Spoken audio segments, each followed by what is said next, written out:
OK, well, Nicholas Rushworth is with me now in studio to look at some of the French papers. Morning to you, Nicholas. Hi to you, Eve. Now, some of the papers you've been looking at are saying really not so happy with the Prime Minister, I believe. Well, that's Manuel Valls, isn't it? Let's go straight away to Libération this Friday. And there you can see the headline. What is it? Grand mot, petit remède. A big word and little remedies. There you can see that front page. And if you look above the headline, you can see that word is apartheid, isn't it? Now, a few weeks ago, Manuel Valls used that word to refer to the social divisions in France, whether that's to do with race, religion or gender. And he promised measures to combat ghettoisation. The goal is really to address those whole social divisions in France that really came centre stage when we saw the Charlie Hebdo attacks in January, of course. What is Libé saying? Critical, doesn't like the way the Prime Minister's going about this. There you can see demi-mesure, half measures. It's saying there's no extra cash for any of this. It's all blah, blah. What we've got is a presentation this Friday which will not be enough. What we've got is that word apartheid boomeranging right back to him. That's Libé's take on it. Now, that's an argument that's been picked up by the far-left paper L'Humanité as well.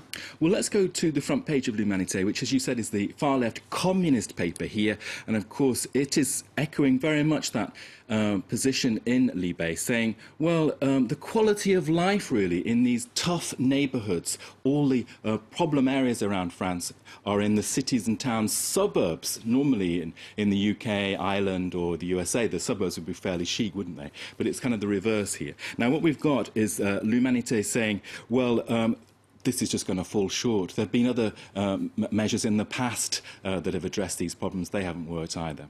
Let's go to the right-wing press, the front page of Le Figaro, which is talking about this issue as well. There you can see their headline on their front page this Friday, and says, well, what happened was when the socialists came into power in 2012, there was already a campaign to address this issue in tough urban areas. What's happened since? Why has the government not been talking about that initiative back then? It says that that the quartiers, these tough zones, 80 of them, which have got special priority status, are actually remain very much on the margins of life in the French Republic. One of the examples it gives, there's an incident in Marseille, Eve, last month, in which, well, we know Marseille is a tough kind of drug-dealing town. Parts of it are certainly. And last month, some drug dealers were roaming around with a Kalashnikov in broad daylight. And so Le Figaro is saying, just look at that as an example. Nothing's working as far as that goes. So that's the top hard news story today. Another story that's getting quite a bit of attention here in France, it's this subsidies for job creation. That surely can only be a good thing. Well, plenty of room for debate about that. Le Parisien, aujourd'hui en France this Friday, leading on that, saying this whole question of subsidised jobs, there the headline, La grosse ficelle, it's just a long piece of string. They're going to create 445,000 new subsidised jobs this year, 2015. Le Parisien, aujourd'hui en France, saying, come on, guys, the real jobs are made in the private sector. This strategy will actually work in the short term, but it won't solve the problem at all. Let's look at the cartoon in Le Parisien aujourd'hui France, which tells some of the story. There you can see Manuel Valls there, very much looking at a hole, and that hole is the French deficit. And he says to Mr. Joe Dupont, here you are, you've got your job now, dig that hole, which is to dig the deficit. Two guys are looking on saying, hold on a minute, oh, the government's just relaunched its job subsidy campaign. So cynicism in the press? No. Now, another thing that has surprised me is articles saying that Paris is the world tattoo capital. Well, this is extraordinary. There's a World Tattoo Fair, trade fair going on in Paris this weekend from this Friday through till Sunday. The entrance fee, Eve, I couldn't get over this, €32. I am not going.